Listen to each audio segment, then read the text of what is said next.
এমন জীবন কাটছে আমার, একটা লুঙ্গি পরছি 1-1.5 বছর 2 বছর পর্যন্ত, আর এখন এক লুঙ্গি একদিনের বেশি পরি না। এক জামা 150 টাকা কিনছি, মনে আছে? 150 টাকা কালারের জামা। ওই জামাটা 2.5 বছর 3 বছর পরছি, লুঙ্গি ছিঁড়ে গেছে, 5 বার সেলাই করে করে পরছি। আর আল্লাহ এখন এই পরিমাণ বাদশাহী সম্মান দান করেছেন। আমার মা বাবার চোখের পানি আর আল্লাহ ওয়ালাদের নেক নজর। আলহামদুলিল্লাহ 300-400 সন্তান এখন মাদ্রাসায় খায় পড়ে। কত সম্মান! ও যুবকেরা, কত মানুষ তাকায় দেখো, গাড়ির নিচে লাশ হয়ে আছে, পানির মধ্যে লাশ, ঘুমের বিছানায় লাশ। আজকে তুমি এখানে বয়ান শুনতেছো, কালকে হতে পারো তুমি কবরের যাত্রী। এটা কি অসম্ভব? তুমি ঘুমায় গেছো, ঘুমের মধ্যে আজরাইল চলে আসছে, রুহুটা নিয়ে যখন চলে গেছে, 11টার সময় তোমার আম্মু ডাকছে, বাবা আর কত ঘুমাবি, আয় ওঠ, তাড়াতাড়ি নাস্তা কর। সন্তান কোনো সাড়া দেয় না। এই যুবক, ভালো করে একটু খেয়াল করো।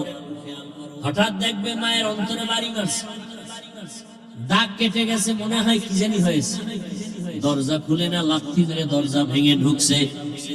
শরীরের মধ্যে হাতটা লাগায় টাচ করে দেখে পুরা বডি শক্ত, পুরা ঠান্ডা। মা চিৎকার দিছে, নাই। যারা মরে তবে শরীর কিন্তু সাথে সাথে বরফ হয়ে যায়, এবং পুরা বডি শক্ত, টোটালটাই শক্ত, কাঠের চেয়েও শক্ত। মা চিৎকার দিয়া বলবে, তোর বাবারে ডাকবে, এই স্বামী আসো তাড়াতাড়ি, তোমার ছেলে নেই। মা একটা চিৎকার মারবে, পুরো ঘরের মধ্যে কান্নার আওয়াজ। তোমার বাবা এসে টেলিফোন করবে, ইমাম সাহেব কোথাও যাবেন না, আমার ছেলেটা মারা গেছে, জানাজা দিয়া যাবেন। বাবাই কান্না করবে আর বলবে, একদল যাও তাড়াতাড়ি বাজার থেকে কাপড় কিনে আনো, আর এক দলকে বলবে যাও বাঁশবাগানে কবর খনন করো। যুবক তো তাকায় দেখবা, মাওলায় যদি দেখায়, ও আল্লাহর বান্দা, তোমার আমার গায়ের গেঞ্জিটা পর্যন্ত দেখবা আপন জনেরা বেলেট দিয়ে কাটতেছে। আমার হাতের ঘড়িটা আর একজনে দিয়ে বলবে, ঘড়ি তো হাফিজুর রহমানের নয়, ঘড়ি আমার। আজকে তুমি বলো আমার মোবাইল, আমার মোবাইল, আর একজনে হাতে নিয়ে কালকে বলবে মোবাইল তো আমার, এটা আর কারো না।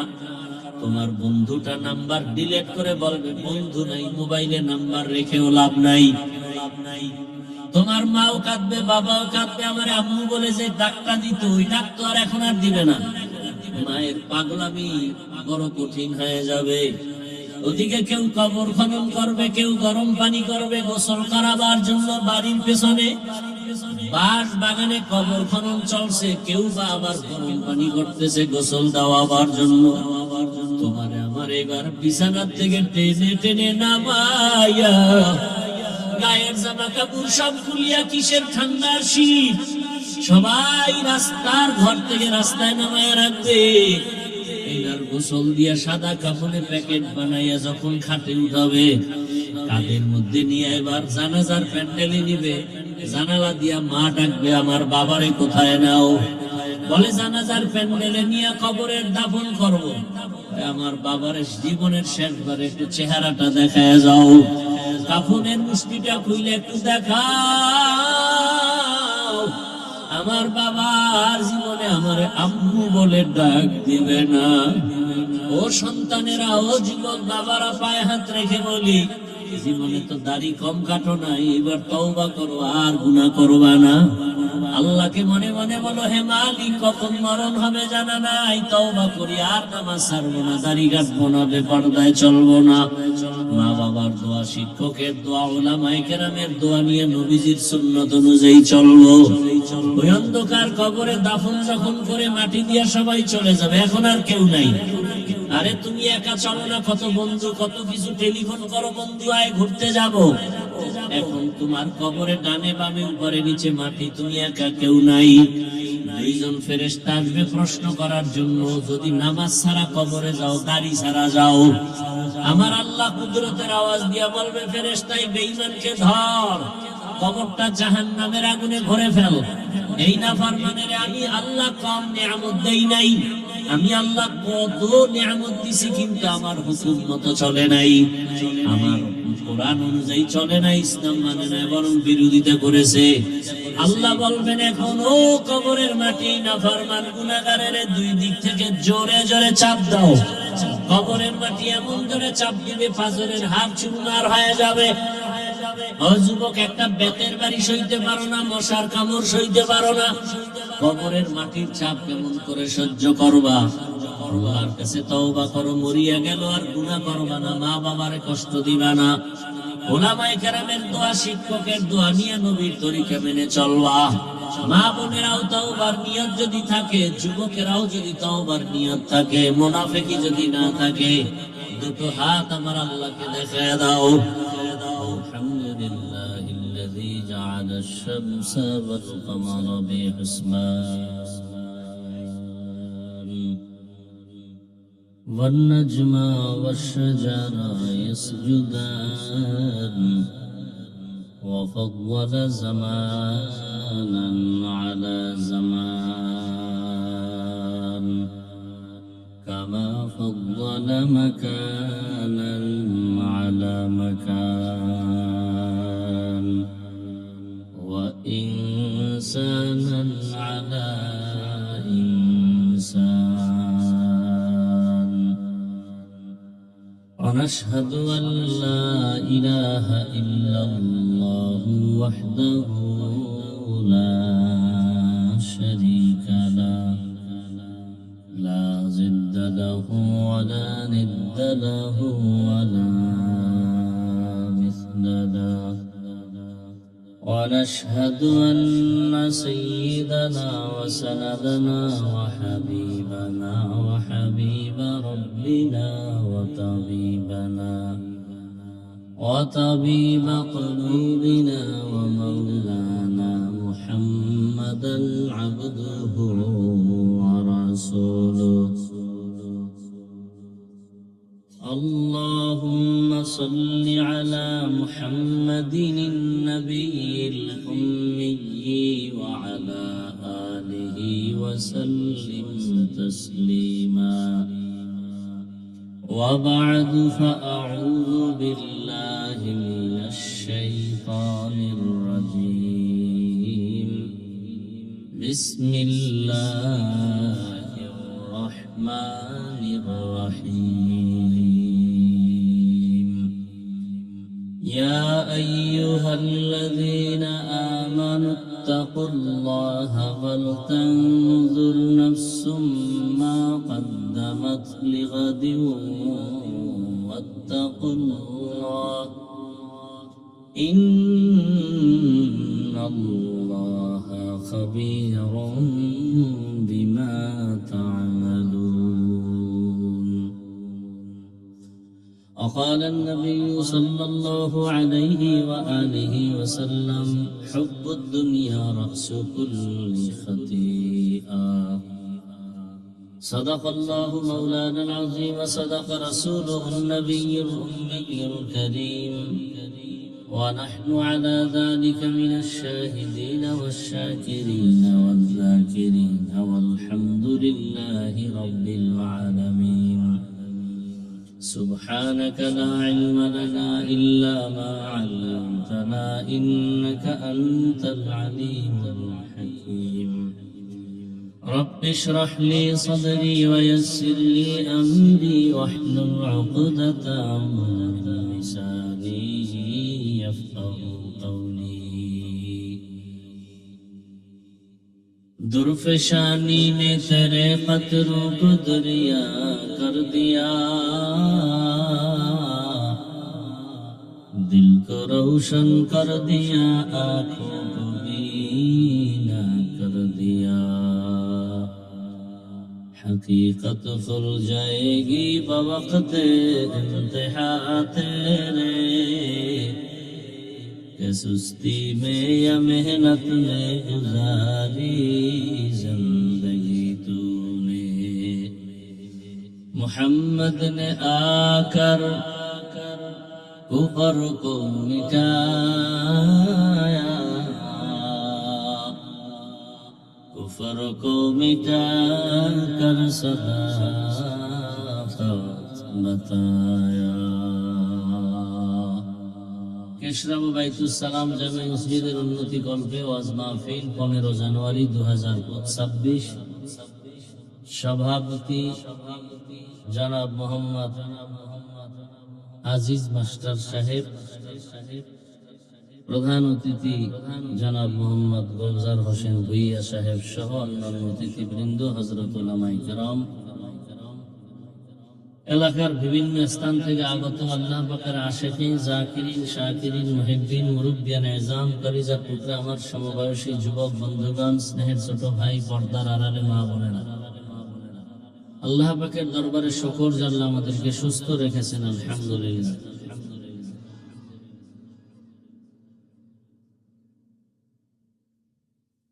হাজারো লাখো মানুষের ভেতর থেকে বাছাই করে আল্লাহ আমাদেরকে এই পবিত্র জায়গায় হাজির হওয়ার তৌফিক দান করছেন। আর একবার শুকর আদায় করি, আলহামদুলিল্লাহ। দরুদ সালাম সাইয়্যিদুল মুরসালিন, রাহমাতুল লিল আলামিন, শফিউল মুযনিবিন, খাতামুন নবিয়্যিন, সাইয়্যিদুস সাকালাইন, ইমামুল মুরসালিন, হযরত মুহাম্মদুর রাসূলুল্লাহ। সবাই পড়েন সাল্লাল্লাহু, আবার পড়েন। নবীর নামে দরুদ পড়লে গুনাহ হবে, বরং দুনিয়াতে অনেক লাভবান হবেন দরুদের আমল করলে। আল্লাহ সবাইকে হেদায়েতের দৌলত দান করেন। যাদের আয়োজনে আজকের এই প্রোগ্রাম, আল্লাহ তাদেরকেও কবুল করেন, এলাকাবাসীকে কবুল করেন। উলামায়ে কেরাম আলোচনা করেছেন, আপনারাও ধৈর্যের সাথে শুনছেন। উলামায়ে কেরামদের কথাগুলো সহি তরিকায় আমল করার তৌফিক দান করেন। উলামায়ে কেরামের ইজ্জতকে আল্লাহ বেশি বেশি বাড়ায় দেন। উলামায়ে কেরামের ইজ্জতের উপরে যারা আক্রমণ করবে, আল্লাহ ওদের হেদায়েত দান করেন। আমি আপনাদের দোয়া নিতে আসছি এবং খুব সংক্ষেপ 2-4টি কথা বলবো। কোরআনে হাকিমের এক আয়াত, নবীজির হাদিস থেকে এক টুকরো হাদিস পড়েছি। আয়াত হাদিসের আলোকে ইখলাস রুহানিয়াতের সমন্বয়ে কিছু কথা সহি নিয়তে, সহি তরিকায় বলার মতো, শুনবার মতো আমাকে আপনাদের সকলকে আল্লাহ তৌফিক দান করেন। আমি আশা করি আপনারা ঠান্ডা মেজাজে কথা শুনবেন, উঁচু আওয়াজে কথা না বললে আমি অনেক খুশি থাকব। জবাব দিবেন আমি প্রশ্ন করলে, না হয় না, এবং সে জবাবের আওয়াজটা যেন মধ্যম হয়, উঁচু না হয়। পারা যাবে ইনশাআল্লাহ। আমি যতটা কথা বলবো আশা করি ইনশাআল্লাহ ইসলাম, কোরআন হাদিস, আল্লাহ এবং রাসূলের মানদণ্ডে কথা বলবো। খুব খেয়াল করবেন, কোরআন এবং ইসলামে যা আছে তাই বলবো ইনশাআল্লাহ। অনেকে মনে করে কোরআন হাদিসের বয়ান করলেই তো খুব মজা। কারা মনে করে? যারা কোরআন হাদিস অনুযায়ী চলে না, এরা মনে করে যে কোরআন হাদিস অনুযায়ী যদি হুজুরে বয়ান করে তাহলে আমাদের আকাম কুকামের বিরুদ্ধে বলতে পারবে না। মানে কি, কোরআন হাদিস আকাম কুকামের পক্ষে নাকি? হ্যাঁ, সুদখোরের পক্ষে, ঘুষখোরের পক্ষে, বেনামাজির পক্ষে, চান্দাবাজ ধান্দাবাজের পক্ষে, খুনি, ধর্ষক, দুর্নীতিবাজের পক্ষে। তাহলে কোরআন হাদিসের পক্ষে বয়ান করলে দুর্নীতিবাজ, চান্দাবাজ, ধান্দাবাজ, খুনি, ধর্ষক, মদ পানকারী, নেশাগ্রস্ত, সুদখোর, ঘুষখোর, বেনামাজি, বেপরদাওয়ালা, এদের বিরুদ্ধে কথা বলতেই হবে। রেডি আছেন তো শোনার জন্য? আল্লাহ কবুল করেন। কোরআন শরীফে শুধু একটা দুর্বলতা আছে। কয়টা? একটা। সেটা হলো রাষ্ট্রের ব্যাপারে কোরআনে কিছু নাই। কি?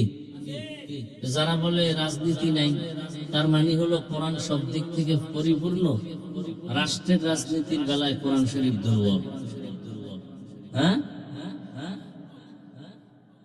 এই সমস্ত বাজে কথাগুলো যে মানুষ কেন বলে, এরা যে মুসলমান কেন দাবি করে মুসলমান, আর এটাও বুঝে আসে না। আপনার নামাজ ভালো লাগে না, রোজা ভালো লাগে না, জিকির ভালো লাগে না, তেলাওয়াত ভালো লাগে না, পর্দা ভালো লাগে না, হালাল রুজি ভালো লাগে না, দাড়ি ভালো লাগে না, তা আপনি অন্য ধর্মে যান। ইসলামের বদনাম করেন কেন? দাড়ি ছাড়া তো ইসলাম হতে পারে না, টুপি ছাড়া তো ইসলাম হতে পারে না, পর্দা ছাড়া তো ইসলাম হতে পারে না। ইসলাম তো কারো উপরে জুলুম করতে পারে না, ইসলাম তো মিথ্যা কথা শিখায় না, ইসলাম তো গালাগালি শিখায় না, ইসলাম তো কারো ক্ষতি করা শিখায় না। তো আপনি যদি এগুলো মেনে চলতে পারেন থাকেন, নাইলে অন্য ধর্মে যান। ইসলামের বদনাম করেন কেন? নিজে অন্যায় করেন আবার বলেন এটা নাই সেটা নাই। মানে কপাল নিজেরটাও করছেন আর একজনের কপাল করাবারও ফিকির করতেছেন। এই কপাল নিয়ে দুনিয়াতে আসলেন আপনি। আল্লাহ হেদায়েত দান করেন। তরজমাটা বলি, আল্লাহ বলে ইয়া আইয়ুহাল্লাযীনা আমানুত্তাকুল্লাহ, ও মুমিন আল্লাহকে ভয় করুন। ওয়ালতানজুর নাফসুম মা কদ্দামাত লিগাদিন ওয়াত্তাকুল্লাহ। সামনে তোমার একটা স্থায়ী জীবন আসতেছে, সেই জীবনের জন্য কি সম্বল অর্জন করছো হিসাব মিলাও, খেয়াল করো। আল্লাহ আবার বলেন আমাকে ভয় করো। ইন্নাল্লাহা খাবীরুম বিমা তা'মালুন। আল্লাহ বলেন নিশ্চয়ই তোমার সব কাজের খবর আমি আল্লাহ অগ্রিম জানি। নবীজি বলেন হুব্বুদ দুনিয়া রাসু কুল্লি খাতিআ। দুনিয়ার লোভ, দুনিয়ার ভালোবাসা সব ধ্বংসের কারণ। আয়াত হাদিসের তরজমা শেষ। এবার কিছু ব্যাখ্যা শুনেন, হাদিসের উপরে 2-4 মিনিট কথা বলি। দুনিয়ার লোভ ধ্বংসের কারণ। মানুষ বলে প্রবাদ, লোভে পাপ, পাপে মৃত্যু। হুজুর টুজুর যা দেখেন, অলি আফদাল গৌস কুতুব, যদি দেখেন ব্যালেন্স ঠিক নাই, কথাবার্তা উল্টা পাল্টা, মনে করবেন কিসের লোভে পড়ছে? দুনিয়ার লোভ। কিসের লোভ? দুনিয়ার প্রত্যেকটা মানুষ আল্লাহর বিরুদ্ধে যায়, রসুলের বিরুদ্ধে যায়, ইসলামের বিরুদ্ধে যায় একমাত্র দুনিয়ার লোভে। সেই লোভটা আবার 3 ভাগে ভাগ করা। কত ভাগ? এক ভাগ হলো হুব্বে যা, ক্ষমতার লোভ, চেয়ারের লোভ, সম্মানের লোভ। সম্মান, চেয়ার পাওয়ার জন্য আল্লাহর বিরুদ্ধে প্রয়োজনে, ইসলামের বিরুদ্ধে প্রয়োজনে উল্টা পাল্টা করে। কেন? ক্ষমতা টিকানোর জন্য। আছে না নাই? আর একটা লোভ হলো সম্পদের লোভ, টাকা। আমি যদি উল্টা পথে চলি তো টাকা পাবো, কাউরে যদি একটু মিথ্যা মামলায় জড়াইতে পারি তো টাকা পাবো। এরকম বদমাশ আমাদের সমাজে আছে না? আর একটা লোভ হলো হুব্বে নিসওয়ান, যৌবনের লোভ। যৌবনের লোভে পড়ে ইসলাম শেষ, মানবতা শেষ। এই 3টা লোভে পড়ে গোটা দুনিয়া ধ্বংস। গোটা একেবারে সব মানুষ, একটা মানুষও এই 3 লোভের বাইরে ধ্বংস নাই। 3 লোভের ভেতর থেকেই ধ্বংস হয়ে গেছে, এখনো হচ্ছে চোখের সামনে। ফেরাউনের মতো বেঈমান নিঃস্ব থেকে এক সময় অনেক কিছু পাইয়া চেয়ারে বৈশা এবার নিজেরে খোদা দাবি করছে, আসল আল্লাহকে বাদ দিয়া। কিসের লোভে? ক্ষমতার লোভ। ক্ষমতার নমরুদ, ক্ষমতার লোভে পড়ে আল্লাহকে মারার জন্য রেডি হয়ে গেছে, যে আল্লাহরে যদি মেরে ফেলা যায় ঝামেলা শেষ। এ বাঁশ দিয়া সিঁড়ি বানিয়েছে বিশাল, এরপরে তীর নিয়ে উঠছে, আল্লাহকে মারবে। মারছে, পাখির গায়ে লাগছে, রক্ত আসছে মাথায়, নিচে সেটা দেখি যে আল্লাহর মেরে ফেলছে এই রক্ত। সেই বেঈমানকে আল্লাহ ধ্বংস করতে ফেরেশতা লাগছে। কি লাগছে? একটা অসুস্থ মশার সাথে জুতা, পায়ের জুতা কপালে লাগায়, কত বড় ভাগ্যের বিষয়। ডব্লিউ ঘুষের লাগছে, আমাদের দেশে আবার মাঝে মাঝে এমপি মন্ত্রীর কপালেও লাগে।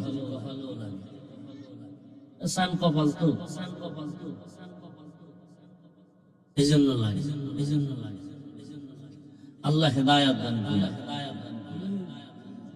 যৌবনের লোভে পড়ে আমাদের দেশের এক এমবিবিএস ডাক্তার তাসলিমা নাসরিন শেষ, এমবিবিএস ডাক্তার, আবার সে একজন গবেষক। কোরআন পড়ে, তর্জমা করে, তাফসীর করে, আবার ভুল ধরে আল্লাহর এই কথাটা ঠিক ওটা অঠিক। এভাবে করে করে জিন্দেগি বরবাদ করলো যে এক পুরুষে 4 মহিলা রাখবে, বিবি রাখবে। এক মহিলা কেন 4 স্বামী রাখতে পারবে না? এটা নারীর উপরে একচাটিয়া জুলুম, আল্লাহ জালিম। কত বড় গবেষক! আবার নারীরা বোরকা পরে থাকবে, পুরুষেরা পরবে না, সেটাও একটা একচাটিয়া জুলুম। এই বৈষম্য দূর করতে হবে। হ্যাঁ, বৈষম্য বিরোধী আন্দোলন করছে। বৈষম্য ঠিক রাখতে হলে 1 সপ্তাহ পুরুষেরা ইমামতি করবে মসজিদে, আর 1 সপ্তাহ মহিলারা, কিন্তু বৈষম্য ঠিক হবে। আবার 1 সন্তান মহিলা পেটে নিবে, আর 1 সন্তান পুরুষে পেটে ধারণ করবে, তো বৈষম্য হইল। বৈষম্য ঠিক রাখতে যেটি করতে হবে। যেমন বাবা মরে গেলে সম্পদ ছেলে যা পাইবে, মেয়েকেও তা দিতে হবে। এটা যদি মানো, সব জায়গায় বৈষম্য দূর করো, সম্ভব? কোনদিন সম্ভব নয়। কতদিন লুচ্চা পুরুষ আছে, চরিত্রহীন, জন্মের দোষ। এই কারণেই বেশ্যা নারীদের পক্ষে আবার চিৎকার। আল্লাহ হেদায়াত দান করুন। তাসলিমা কি বলে? আমার পেট তো আমার শরীরের অংশ, তাহলে আমার পেটে বাচ্চা তো আমি যেখান থেকে মনে চাই সেখান থেকে নিই। একজন পুরুষ আমাকে বাচ্চা দিবে, এটা হতে পারে না। দেশের সব মুসলমান উলামায়ে কেরাম, তাওহীদি জনতা গর্জে উঠলেন আর বললেন, এই বেঈমান, যেখান থেকে মনে চায় সেখান থেকে পেটে বাচ্চা আমগো দেশের কুকুর নিরা নেয়, কোন মানুষ নিতে পারে না। তাহলে তাসলিমা মানুষ না, ডাক্তার হয়েছে, কিন্তু এটা কুত্তার চেয়েও খারাপ। যেমন আমাদের মধ্যে কিছু মানুষ এই যে প্যান্ডেলে বসা তসবিহ গুনতেছে, কবে আসবে সেই বরকতের ভোটের আগের রাত? সেদিন আমরা মোটামুটি বাজার দরে বিক্রি হয়ে যাব। খুব হাসতেছে, কি যে মজা না ওই পায়খানায়, খুব মজা, খুব মজা ওই পায়খানায়। লজ্জা শরম না থাকলে কিচ্ছু থাকে না মানুষের। ১৫০০ বছর আগে রাসূল বলে গেছেন। আমি কিন্তু খুব আদবের সাথে বলছিলাম, আওয়াজ দিবেন না। আপনারা আমার কথাটা রাখতেছেন না।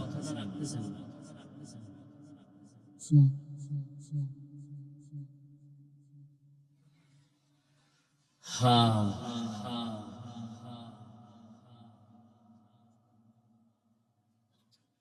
১৫০০ বছর আগে রাসূল বলেছেন, লা ঈমানা লিমান লা হায়া আলা, যাদের লজ্জা নাই ওদের কোনো ঈমানই নাই। আল হায়াউ শু'বাতুম মিনাল ঈমান। ভাই, মোবাইল গুলো বন্ধ করা যায় না? এনে মোবাইলের কোনো কাম আছে আকাম ছাড়া? তুমি দেখো কাম, আসলে এটা আকাম। কোথায় বসছো তোমার তো জানা নাই। যেখানে তুমি বসছো এটা আল্লাহর কাছে কত দামি, যে বসার সাথে সাথে গুনাহমাফ। এরকম একটা মজলিস আরশে আজিমে এখন চলতেছে, ফেরেশতাদেরকে নিয়ে আল্লাহ আমাদের গুণগান গাইতেছেন। এখন আল্লাহ বলতেছেন, এই প্যান্ডেলে যারা আছে ফেরেশতারা, তোরা সাক্ষী থাক, আমি এদেরকে মাফ করে দিলাম। তো তুমি আকাম করো কেন মোবাইল হাতে নিয়ে? একটা মুফতির নাম আমাকে বলো সারা দুনিয়াতে কেউ বলতে পারে যে ওয়াজের প্যান্ডেলে বসে অনর্থক ছবি তোলা হালাল? কপালটা তো খারাপ কেন? আসছো বেহেশতের বাগানে সওয়াবের আশায়, করতেছো মোবাইল নিয়ে গুনাহ। 24 ঘন্টা এই মোবাইল, বাথরুমে মোবাইল, ঘরের বিছানায় মোবাইল। আল্লাহ দয়া করে বেহেশতের বাগানে নিছে, ঘন্টা 2 মোবাইল ছাড়া থাকাই যায় না। এত খারাপ কেন কপাল?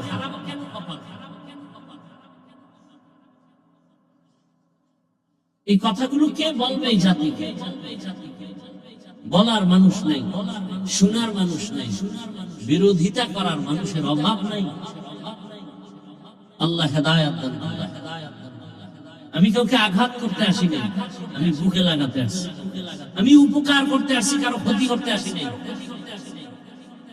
আমি ভালো মানুষ হওয়ার জন্য কথা বলতেছি। আমি জান্নাতে যেতে চাই এবং আপনাদেরকেও জান্নাতে যাওয়ার পরামর্শ দিতে আসছি।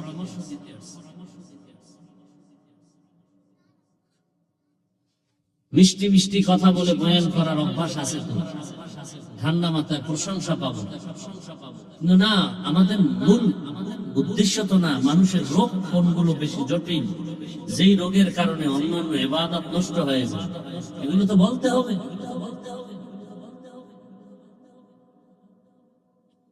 পৃথিবীতে মসজিদের থেকে আর সুন্দর দামি কোন জায়গা আছে পবিত্র?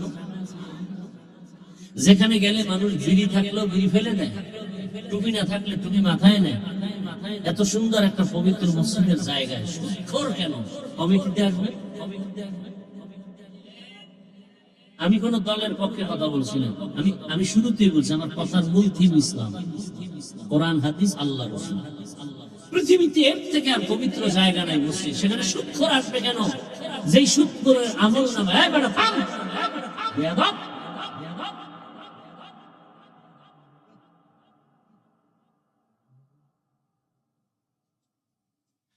24টা ঘন্টার সেকেন্ডে সেকেন্ডে সেকেন্ডে সেকেন্ডে অল টাইম আমল নামায় কেমন গুনাহ? নিজের আপন মায়ের সাথে জিনার গুনাহ, জিনার গুনাহ। কত খারাপ কথা, বলতে লজ্জা লাগতেছে। যারা সুদের খাতায় নাম রাখে, যেন নামাজ হবে না, রোজা হবে না, তেলাওয়াত হবে না, হজ করলে কবুল হবে না, দান করলে সওয়াব পাবে না, মুনাজাত দিলে কবুল হবে না। কত কঠিন কথা। আল্লাহ স্পষ্ট কোরআনে বলছেন, বেঈমান রেডি থাক, আমি আল্লাহ নিজে তোর সাথে যুদ্ধ করতে রেডি। সে মসজিদের মতো পবিত্র জায়গায় ঢুকলো কিভাবে? শুধু আপনাদের কারণে যাচ্ছে। আপনারা যে ভোটের আগে টাকা খাবেন আর তাদেরকে সারসার করবেন,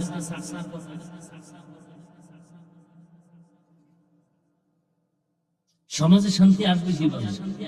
এত মিনিটে মিনিটে ভূমিকম্প হওয়া দরকার, মিনিটে মিনিটে ঠাডা পড়া দরকার, আগুনের বৃষ্টি দরকার। শুধু মুহাম্মদের উম্মত হওয়ার কারণে আল্লাহ এখনো আমাকে একটু সেভ রাখছে। শুধু মুহাম্মদের উম্মত হয়েছে এই কারণে।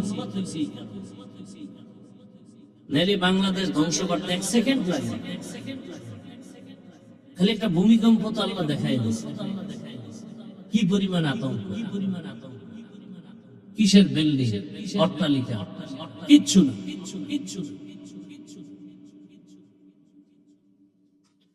বাজারে যাবেন, একটা দামি মোটামুটি ভালো মুরগি কিনবেন 800 থেকে 1000 টাকা। একটা ছাগল কিনবেন ভালো মানের 15 থেকে 20,000। একটা গরু কিনলে কত? 1 লাখ। আর আমার সোনার বাংলার আশরাফুল মাখলুক মানুষ, এরা ভোটের আগে বিক্রি হয় বাজার দরে মাত্র 500 টাকা করে বিক্রি। কয়েকদিন পরে দেখার মাইয়ের উপরে হামলা, বউয়ের উপরে হামলা, চিৎকার দেখা, খবরদার চিল্লাবি না, তোর মাইয়া পোলা 14 গোষ্ঠীর ইজ্জত কিনে নিছি না ভোটের আগে 500 টাকায়। এই আকামগুলো দেশে হয় না? এর দোষ কি খালি যারা করে এদের না, আপনাদেরও আছে? হ্যাঁ, নিজের দোষটা দেখেন না কেন? একটা চেয়ারম্যান কোনদিন হারাম খায় না, জনগণ আগে খাইয়া এরপর চেয়ারম্যানকে শিখায় যে এখন আমাকে দে, বাড়িঘর বিক্রি করে ফকির হয়ে যা, এবার চেয়ারে বসে আমাকে কপালে যা বরাদ্দ হবে সব তুই বয়ে বয়ে খাবি।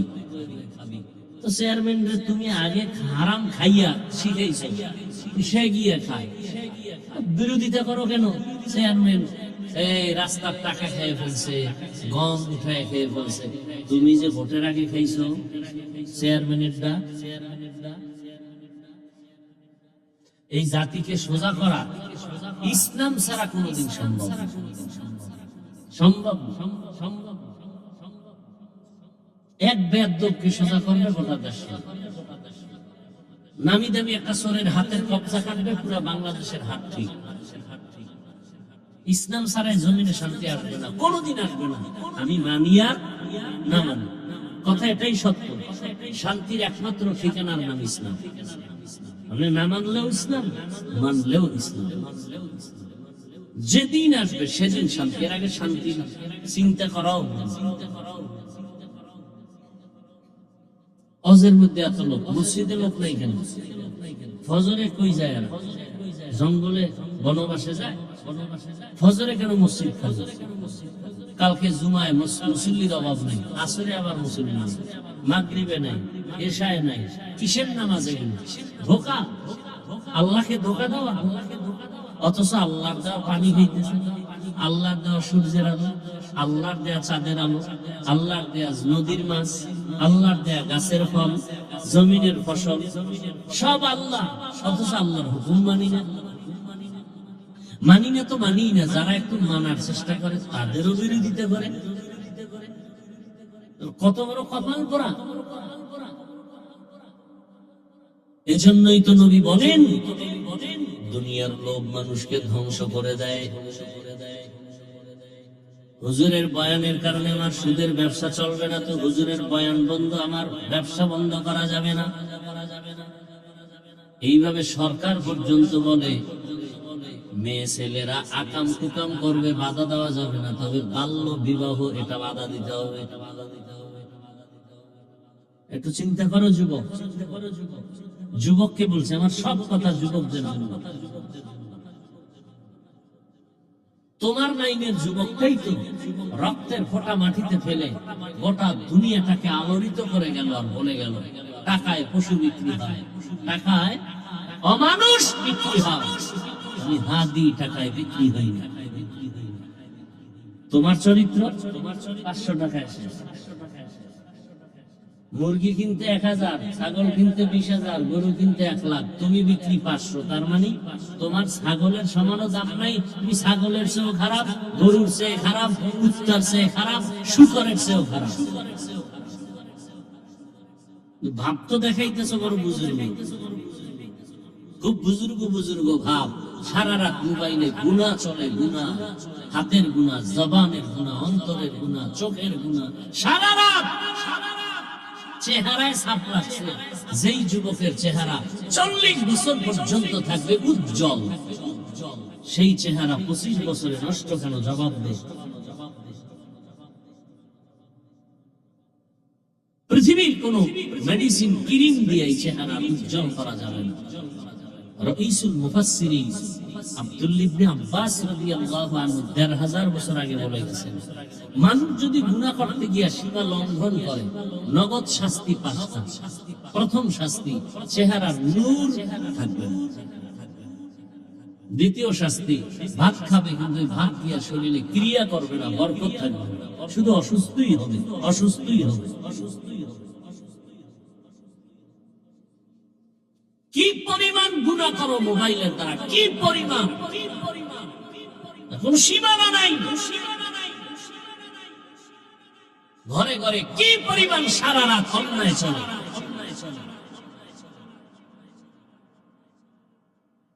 শান্তির দোয়া করবে হুজুরে, কি লাভ? কি আল্লাহ এখনো যে আমাকে বাঁচায় রাখছেন, বড় শুকর। অথচ তোমার লাইনের যুবকটার চরিত্র কেমন? রাস্তা দিয়ে হাঁটতেছে, মানুষ এসে টাকা দিতেছে। এই ফেসবুকের গোলাম বাবারা, বলো, আমি বানায় বলতেছি, তোমরা দেখছো নাইলে বইলো না, না দেখলে চুপ থাকো। যদি দেখে থাকো সাক্ষী দাও, কারণ আমি বলতেছি শুনে, তুমি তো বলবা দেখে। তুমি যে আকামের পথের হেডমাস্টার, আমি তো ওই লাইনে নাই, আমি শুনে শুনে বলতেছি। তার ইন্তেকালের পরে অ্যাকাউন্ট চেক করা হলো, অ্যাকাউন্টে কোটি কোটি টাকা আসছে অনায়াসে, এমনি 50,000 টাকার বান্ডিল তাকে দিতেছে। আর তুমি 500 টাকার জন্য কত নিচে নামলা? তোমাকে দেয় না কেন মানুষ টাকা? তোমার চরিত্র খারাপ, আর কিচ্ছু না। মানুষের জীবনের অমূল্য সম্পদ সুন্দর চরিত্র। এক ব্যক্তি গোটা দুনিয়াকে পাগল করে এখনো আছে বেঁচে, সারা দুনিয়ার মানুষ তার পাগল। Homeopathic doctor Zakir Naik. টাকার গরমে, ক্ষমতার গরমে, কি পুঁজির কারণে তাকে দুনিয়ার মানুষ এত ভালোবাসে? একমাত্র তার সুন্দর চরিত্র, নৈতিক আদর্শ। তোমাকে তোমার চরিত্রের কারণে কত খারাপ জানো? তোমার মা পর্যন্ত মনে মনে বলতে চায়, চাক্কার তলে পড়ে এত মানুষ মরে, আমার এই চরিত্রহীন সন্তানটা মরে না কেন? কারণ মহিলারা তোমার মাকে ধিক্কার দেয়, তোমার ছেলে বড় খারাপ। মায়ের কাছে কত কষ্ট লাগে। বাবায় বাজারে গেলে মানুষ খারাপ বলে, তোমার ছেলে না অমুক বেয়াদবটা। বাবা লজ্জায় মাথা নত করে, মা বাপ পারে না তোকে পাড়াইয়া মারে ফেলতে, মন চায় তুই মরে যা, চাকার তলে পড়ে মরে যা। মা কয়েকদিন কাঁদবে, কিন্তু স্থায়ী ভাবে তো তোর বেয়াদবির থেকে মা নিরাপদ। এই কথাগুলো তো মা সন্তানকে বলে না, ভয় পায় যদি আবার মারে। এখন তো সন্তান এত বড় চূড়ান্ত বেঈমান, অসভ্য, মাকে মারে, বাবাকে মারে। এজন্য মা বাপ কথা বলে না, কলিজা কালা হয়ে গেছে দুঃখে দুঃখে। আর এই কুলাঙ্গারে আবার বন্ধুদের সাথে গর্ব করে, জানো কি আমার মা বাবা না আমাকে অনেক ভয় করে। ও বেয়াদব, লিখে রাখো, মা বাবা তো সন্তানকে ভয় করবে না, ভালোবেসে কপালে চুমা খাবে, ঠিক না? লিখে রাখ। লেখার পরে বাধাই করে ঘরের দরজায় টানায় রাখবি কথা। মা বাবা ওই সন্তানকেই ভয় পায় যেই সন্তান সমাজে চরিত্রহীন এবং বেয়াদব। শিক্ষক ওই ছাত্রকে ভয় পায় যেই ছাত্র পুরা প্রতিষ্ঠানের মধ্যে চূড়ান্ত চরিত্রহীন আর বেয়াদব। নম্র ভদ্র চরিত্রবান কোন সন্তানকে মা ভয় পাবে না, বাপ ভয় পাবে না, বরং মা বাপ মনে করবে ওর কাছে আমার নিরাপদ। কি হইলি ভাবছিস অনেক কিছু, আসলে তুই তো পশু, জানোয়ারের চেয়েও খারাপ। এই কথাগুলো কে বলে? পাও ধরলে কি তুমি ফিরবা? বলো আমি নিচে নেমে আসি। যদি বলো পাও ধরলে ফিরে যাবা, বলবা ফেরার কোনো তো লাইন নেই হাফিজ ভাই। আচ্ছা বলো, তুমি আমাকে জবাব দাও, তোমার লাইনের যুবক কি স্কুল কলেজে 5 ওয়াক্ত নামাজি নাই? তাহলে জুতা খুইলা তোর কপালে বাড়ি মা। যে তোর ক্লাসে তোর স্কুলে বহু ছাত্র নামাজি, তুই পারো না কেন? কপালে তো খারাপ কেন? তোমার লাইনের যুবক র্যাব আর্মি পুলিশ বিডিআরের চাকরি করে, ওসিডিসি দাড়িওয়ালা নামাজি নাই? মিথ্যা বলছি? ঢাকা কলেজের বারান্দায় গিয়ে তাকাও, কত ছাত্র কলেজে ঢুকে পাগড়ি, দাড়ি, বড় জামা। যাও, তোমার কপাল খারাপ কেন? অবশ্যই মা বাবার অভিশাপ আছে। ও ব্যবসায়ী বাবারা, আপনাদের ব্যবসায়ীদের মধ্যে নামাজি দাড়িওয়ালা নাই, আপনার কপাল এত নষ্ট কেন? এখন কি করবেন? জিদ কইরা দুনিয়া ছেড়ে চলে যাবে? না, তওবা করেন। আমার আল্লাহ তো অনেক দয়াময়। আপনি গুনাহ যদি পুরা দুনিয়া ঘুরাও গুনার পাহাড় বানান, আমার আল্লাহর রহমতের চেয়েও খালি বলবেন আল্লাহ আমাকে মাফ করে দেন। আল্লাহ বলবে তুই গুনাহ করছো 50 বছর, মাফ চাইলি মাত্র আধা সেকেন্ডে, আর আমি তোকে মাফ করে দিলাম আরো কম টাইমে। তোর জীবনের 50-70 বছরের গুনাহ 1 সেকেন্ডে মাফ।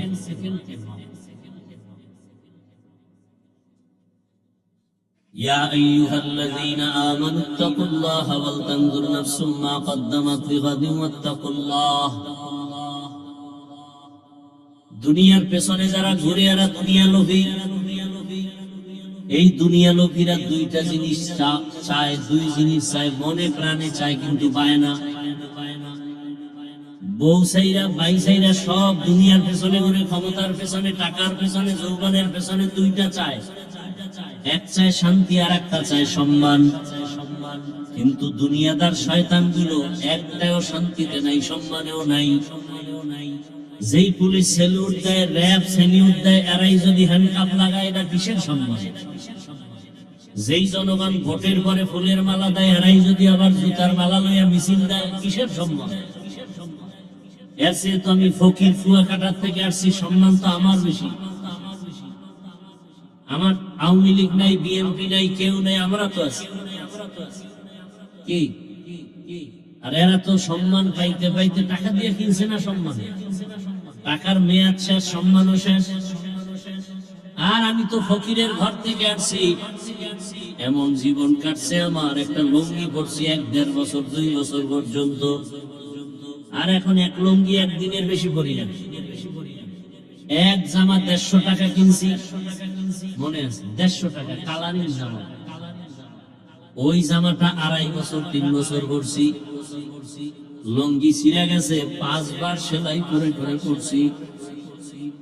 আর আল্লাহ এখন এই পরিমাণ বাদশাহী সম্মান দান করেছেন, আমার মা বাবার চোখের পানি আর আল্লাহ ওয়ালাদের নেক নজর। আলহামদুলিল্লাহ 300-400 সন্তান এখন মাদ্রাসায় খায় পড়ে। কত সম্মান! কে আওয়ামী লীগ বিএনপি জানি না, দেখা হলেই এমপি হুজুর দোয়া করিয়েন, আপনার নাম শুনছি।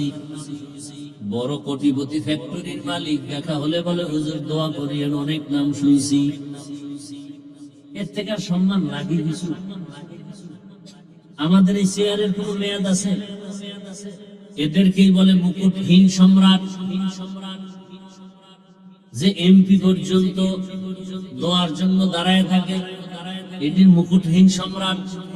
আর তোমরা দল করতে করতে বউ চেনো না, মাইয়া বলা চেনো না, দলের নেতারে এমন ভাবে চেনো, দল করতে করতে গিয়া এমপি যখন হইয়েই যায়, টাইম সিরিয়াল ছাড়া তোমার সাথে আর দেখা করে না। কি আর আমরা যেখানে দেখা করতে যাই, হুজুর আসবেন, এই সব বন্ধ এখন, হুজুরকে আগে বিদায় করে দেই। সম্মান কে দিছেন? আর তোমরা টাকা দিয়ে সম্মান কিনবা, টাকার মেয়াদ শেষ, সম্মান শেষ। দুনিয়া লোভের পিছনে তো আছে, ঘুরছো তো। এবার ফেরো। মনে একটা শখ ছিল যে পার্কে গেলে যেন কি মজা, আচ্ছা নিছো তো, এবার ফিরো।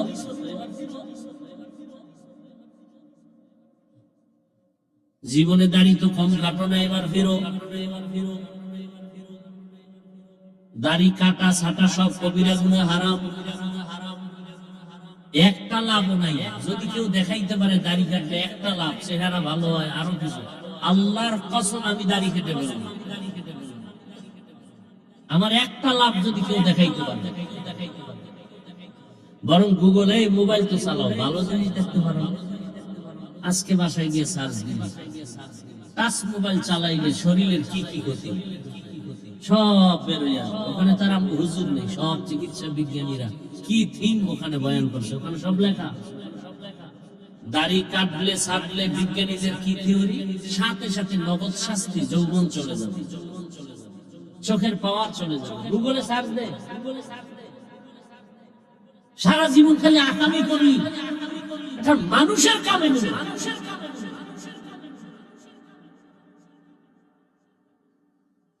ভালো জিনিস কত কিছু, গবেষণার দেখার মতো জিনিস আছে, জানার মতো কত জিনিস।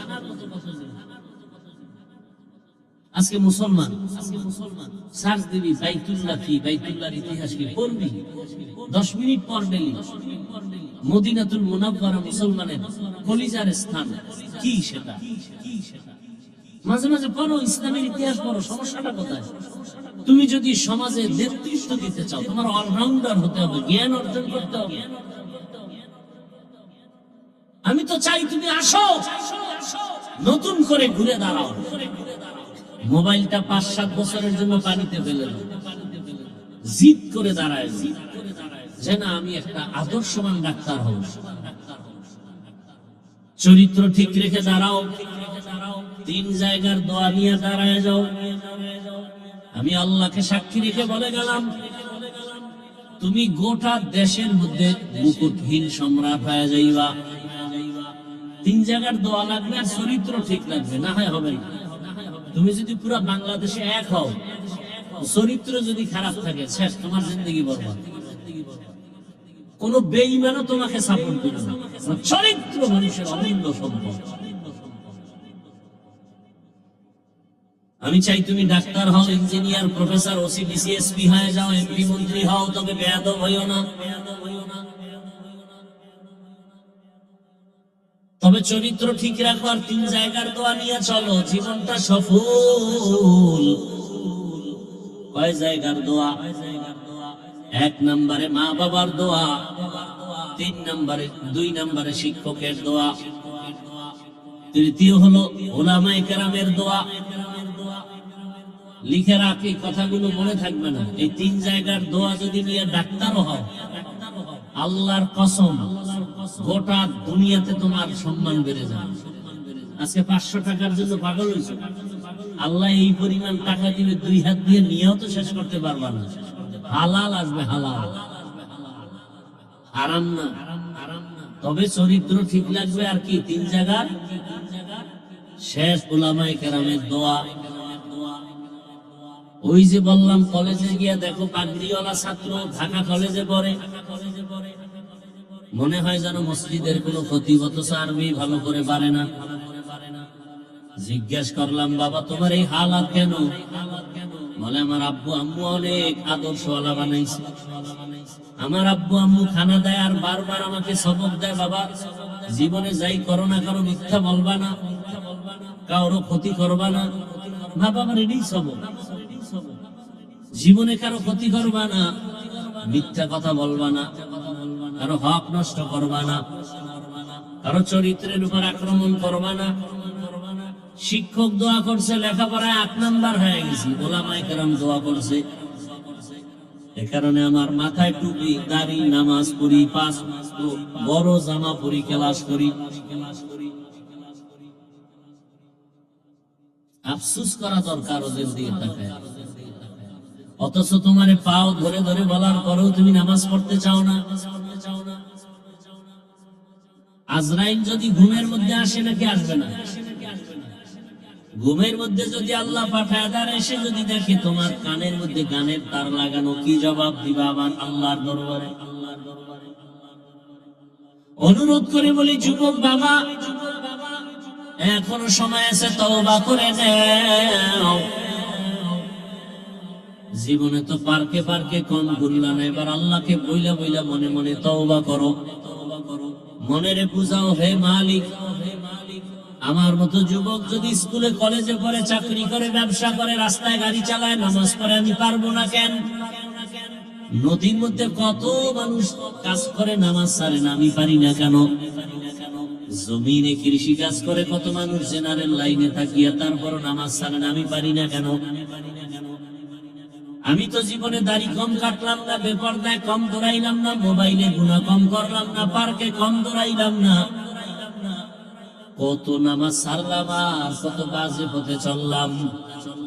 আজকে থেকে তৈরি হয়ে যাইতে চাই, আল্লাহ আর গুনাহ করবো না, দাড়ি কাটবো না, বেপরদায় চলবো না, মা বাবার সাথে বেয়াদবি করবো না। শিক্ষকের দোয়া নিয়ে, উলামায়ে কেরামের দোয়া পরামর্শ নিয়ে, নবীর আদর্শ মেনে চলবো। ও পর্দার আড়ালের মা বোনেরা, মাইকের আওয়াজ শুনতেছেন, আপনাদের মতো মা বোন এই এলাকায় কি নাই? নামাজ পড়ে, পর্দা করে? নাই? ভিন্ন লাইনের মা বোনদেরকে বলবো, আপনারা কেন মার্কেটে মার্কেটে ঘুরিয়া নিজেদের চরিত্র নষ্ট করেন? সন্তানের কি ভবিষ্যতের চিন্তা করেন না? এরে আব্বা জান, আম্মা জানেরা, আপনি যদি ভালো আদর্শ রেখে যেতে পারেন, সন্তানটা এক সময় গর্ব করবে আর দোয়া করবে, আমার আব্বু আম্মু কতই যে ভালো ছিল, আমার আব্বু আম্মু কখনো ঝগড়া করে নাই, গালাগালি করে নাই, মোবাইলে বেগানার চেহারা দেখে নাই, নাটক দেখে নাই, রাত্রের বেলা গান শুনে নাই, আজান হলে আমার আম্মু নামাজে দাঁড়ায় যেত, আমার আব্বু জানো মায়ের সহযোগিতা করতো, কোনোদিন মায়ের উপরে জুলুম করে নাই, আমার আম্মু আমার বাবার খেদমত করতো, কখনো বাবার চোখের দিয়ে তাকায় বাজে কথা বলে নাই, মোবাইলে অযথা সময় নষ্ট করে নাই। সন্তান এগুলো দেখবে, বলবে আর দোয়া করবে, আমার আব্বু আম্মুকে তুমি মাফ করো। ও মা বাবারা, ভালো করে শুনেন, আর যদি আপনি চরিত্র নষ্ট করে কবরে যান, সন্তানরা এক সময় ধিক্কার দিয়া বলবে, আমি কেমনে ভালো হব, আমার মা বাবা তো বড় খারাপ ছিল, আমার মা বাবার ভেতরে কোনো মহব্বত ছিল না, ভালোবাসা ছিল না, ঝগড়া ঝগড়া গালাগালি, আমার মা বাবা মোবাইল নিয়ে ব্যস্ত, নাটক গান নিয়ে ব্যস্ত, নামাজ নাই রোজা নাই, আমার মা বাবার চরিত্র এত খারাপ, আমি কেন ভালো হব, আমার তো রাস্তা নাই, আমার আব্বু আম্মুর এই খারাপ অবস্থা দেখে আমিও ভালো লাইনে যেতে পারি নাই, আমার মা বাবা নামাজ নাই রোজা নাই, আমার ওই লাইনে নেয় নাই। আব্বা আম্মা যারা আছেন এখনো সময় আছে তওবা করার, ভালো একটা সন্তান রেখে যান, ডাক্তার হবে, কোরআন তেলাওয়াত করবে, নামাজ পড়বে, রোগীও দেখবে, আমার মা বাবার জন্য কলিজা ভরে দোয়া করবে, এখনো সময় আছে, আল্লাহর কাছে তওবা করেন। দুনিয়া কিছুই না, যখন মরণ হয়ে যাবে। ও যুবকেরা, কত মানুষ তাকায় দেখো, গাড়ির নিচে লাশ হয়ে আছে, পানির মধ্যে লাশ, ঘুমের বিছানায় লাশ। আজকে তুমি এখানে বয়ান শুনতেছো, কালকে হতে পারো তুমি কবরের যাত্রী। এটা কি অসম্ভব? তুমি ঘুমায় গেছো, ঘুমের মধ্যে আজরাইল চলে আসছে, রুহটা নিয়ে যখন চলে গেছে, 11টার সময় তোমার আম্মু ডাকছে, বাবা আর কত ঘুমাবি, আয় ওঠ, তাড়াতাড়ি নাস্তা কর। সন্তান কোনো সাড়া দেয় না। এই যুবক, ভালো করে একটু খেয়াল করো, হঠাৎ দেখবে মায়ের অন্তরে বাড়ি মারছে, দাগ কেটে গেছে, মনে হয় কি জানি হয়েছে, দরজা খুলে না, লাথি মেরে দরজা ভেঙে ঢুকছে, শরীরের মধ্যে হাতটা লাগায় টাচ করে দেখে পুরো বডি শক্ত, পুরো ঠান্ডা। মা চিৎকার দিছে, নাই। যারা মরে ওর শরীর কিন্তু সাথে সাথে বরফ হয়ে যায় এবং পুরো বডি শক্ত, টোটালটাই শক্ত, কাঠের চেয়েও শক্ত। মা চিৎকার দিয়া বলবে, তোর বাবারে ডাকবে, এই স্বামী আসো তাড়াতাড়ি, তোমার ছেলে নেই। মা একটা চিৎকার মারবে, পুরো ঘরের মধ্যে কান্নার আওয়াজ। তোমার বাবা এসে টেলিফোন করবে, ইমাম সাহেব কোথাও যাবেন না, আমার ছেলেটা মারা গেছে, জানাজা দিয়ে যাবেন। বাবা কান্না করবে আর বলবে, একদল যাও তাড়াতাড়ি বাজার থেকে কাফন কিনে আনো, আর এক দলকে বলবে, যাও বাঁশবাগানে কবর খনন করো। যুবক তো তাকায় দেখবা, মাওলায় যদি দেখায়, ও আল্লাহর বান্দা, তোমার আমার গায়ের গেঞ্জিটা পর্যন্ত দেখবা আপন জনেরা বেলেট দিয়ে কাটতেছে, আমার হাতের ঘড়িটা আর একজনে দিয়ে বলবে, এই ঘড়ি তো হাফিজুর রহমানের নাই, ঘড়ি আমার। আজকে তুমি বলো আমার মোবাইল, আমার মোবাইল, আর একজনে হাতে নিয়ে কালকে বলবে মোবাইল তো আমার, এটা আর কারো না। তোমার বন্ধুটা নাম্বার ডিলিট করে বলবে, বন্ধু নাই, মোবাইলে নাম্বার রেখেও লাভ নাই। তোমার মাও কাঁদবে, বাবাও কাঁদবে, আমার আম্মু বলে যে ডাকটা দিত, ওই ডাক তো আর এখন আর দিবে না। মায়ের পাগলামি বড় কঠিন হয়ে যাবে। ওদিকে কেউ কবর খনন করবে, কেউ গরম পানি করবে গোসল করাবার জন্য, বাড়ির পেছনে বাঁশ বাগানে কবর খনন চলছে, কেউ বা আবার গরম পানি করতেছে গোসল দেওয়াবার জন্য। তোমার আমার এবার বিছানার থেকে টেনে টেনে নামাইয়া, গায়ের জামা কাপড় সব খুলিয়া, কিসের ঠান্ডার শীত, সবাই রাস্তার ঘর থেকে রাস্তায় নামায় রাখবে। এবার গোসল দিয়া সাদা কাপড়ে প্যাকেট বানাইয়া যখন খাটে উঠাবে, কাঁধের মধ্যে নিয়ে এবার জানাজার প্যান্ডেলে নিবে। জানালা দিয়া মা ডাকবে, আমার বাবারে কোথায় নাও? বলে, জানাজার প্যান্ডেলে নিয়ে কবরের দাফন করব। আমার বাবার জীবনের শেষবার একটু চেহারাটা দেখায় যাও, কাফনের মুষ্টিটা খুইলে একটু দেখাও। আমার বাবা আর জীবনে আমার আম্মু বলে ডাক দিবে না। ও সন্তানেরা, ও যুবক বাবারা, পায়ে হাত রেখে বলি, জীবনে তো দাড়ি কম কাটো না, এবার তওবা করো, আর গুনাহ করবা না। আল্লাহকে মনে মনে বলো, হে মালিক, কখন মরণ হবে জানা নাই, তওবা করি, আর নামাজ ছাড়বো না, দাড়ি কাটবো না, বেপরদায় চলবো না। মা বাবার দোয়া, শিক্ষকের দোয়া, উলামায়ে কেরামের দোয়া নিয়ে নবীজির সুন্নাত অনুযায়ী চলবো। ওই অন্ধকার কবরে দাফন যখন করে মাটি দিয়ে সবাই চলে যাবে, এখন আর কেউ নাই, আরে তুমি একা চলো না, কত বন্ধু, কত কিছু টেলিফোন করো, বন্ধু আয় ঘুরতে যাব। এখন তোমার কবরে ডানে বামে উপরে নিচে মাটি, তুমি একা, কেউ নাই। দুইজন ফেরেশতা আসবে প্রশ্ন করার জন্য। যদি নামাজ ছাড়া কবরে যাও, দাড়ি ছাড়া যাও, আমার আল্লাহ কুদরতের আওয়াজ দিয়া বলবে, ফেরেশতাই বেঈমানকে ধর, কবরটা জাহান্নামের আগুনে ভরে ফেল। এই না ফারমানের আমি আল্লাহ কম নিয়ামত দেই নাই, আমি আল্লাহ কত নিয়ামত দিছি, কিন্তু আমার হুকুম মতো চলে নাই, আমার কোরআন অনুযায়ী চলে না, ইসলাম মানে না, বরং বিরোধিতা করেছে। আল্লাহ বলবেন, এখনো কবরের মাটি না ফারমান গুনাহগারের দুই দিক থেকে জোরে জোরে চাপ দাও। কবরের মাটি এমন জোরে চাপ দিবে, পাথরের হাড় চুরমার হয়ে যাবে। যুবক, একটা বেতের বাড়ি সইতে পারো না, মশার কামড় সইতে পারো না, কবরের মাটির চাপ কেমন করে সহ্য করবা? আল্লাহর কাছে তওবা করো, মরিয়া গেল আর গুনাহ করবা না, মা বাবারে কষ্ট দিবা না। ওলামায়ে কেরামের দোয়া, শিক্ষকের দোয়া নিয়ে নবীর তরিকা মেনে চলবা। মা বোনেরাও তওবার নিয়ত যদি থাকে, যুবকেরাও যদি তওবার নিয়ত থাকে, মুনাফিকি যদি না থাকে, দুটো হাত আমার আল্লাহকে দেখায় দাও। আয় আল্লাহ, হাতগুলো কবুল করে নেন, তওবা কবুল করে নেন, তওবার উপরে মজবুত হইয়া চলার তৌফিক দান করেন, আমিন। আলহামদুলিল্লাহি রাব্বিল আলামিন, والصلاة والسلام على سيد الأنبياء والمرسلين وعلى آله وأصحابه أجمعين يا أرحم الراحمين يا أرحم الراحمين يا أرحم الراحمين رب ارحمهما كما ربياني صغيرا اللهم إنك عفو كريم تحب العفو فاعف عنا اللهم إنا نسألك رضاك والجنة ونعوذ بك من سخطك والنار ইয়া আল্লাহ, মাহফিল কবুল করে নেন।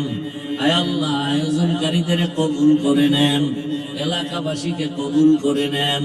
মা বোনদের, আমরা শুধু এই পুঁজিটার কথাই মাওলা বলি, সবাই আমাদের কত কিছু বলে, আমরা সব সময় আল্লাহ আপনার উপরে ভরসা করে বলি, আমাদের আল্লাহ আছে, আর কিছুই নাই। ও আল্লাহ, আপনি দয়া করে আমাদের কবুল করে নেন। বাতিলের মোকাবেলা আমরা ব্যর্থ, ও আল্লাহ আপনি বাতিলদের জবান বন্ধ করায় দেন, বাতিলদের অপপ্রচার বন্ধ করায় দেন। আয় আল্লাহ, ওদের অঙ্গ প্রত্যঙ্গ যদি হকের বিরুদ্ধে চলে, আপনি কমায় দেন রে আল্লাহ। আপনি ছাড়া আমাদের কোন শক্তি নাই, আপনার হকের পক্ষে যারা, তারা তো সরল মনে চলে। ও আল্লাহ, আপনার কুদরতের নুসরত দান করেন, আসমানের সাহায্য দান করেন, জমিনের মুসিবত দূর করেন। আয় আল্লাহ, মেহেরবানি করে আপনি হকের বিজয় দান করেন।